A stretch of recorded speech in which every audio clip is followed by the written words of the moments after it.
Hey friends, Ron here. What are you doing for your recovery today? Most of us have an internal voice that shows up when things get hard. And that voice criticizes, it shames, it tells us we're failing, lazy, or broken.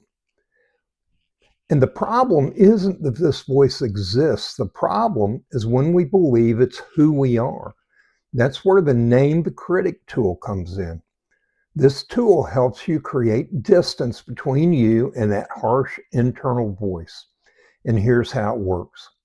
When you notice the critical voice show up, the one that's saying things like, you're never going to change, you're always going to mess this up, or what's wrong with you, we pause. And instead of arguing with the voice, we give it a name.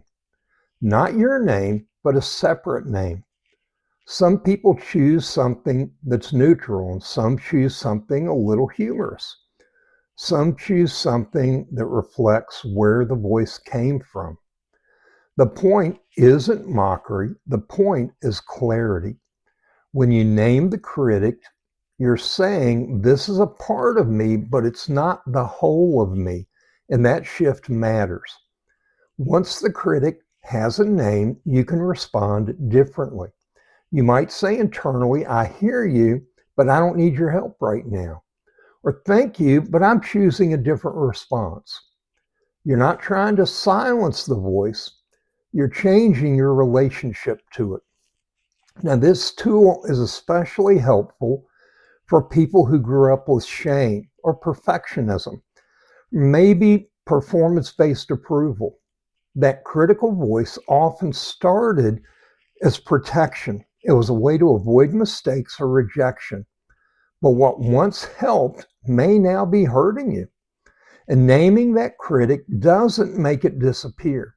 It puts it in its proper place. You're still responsible for your choices, but you're not required to be guided by shame. And over time, this practice builds self-compassion and creates room for wiser responses.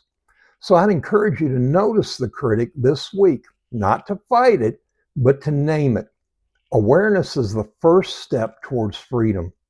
Now, if this raises questions for you, or if you'd like to talk more about how tools like this fit into your recovery, I'd invite you to reach out.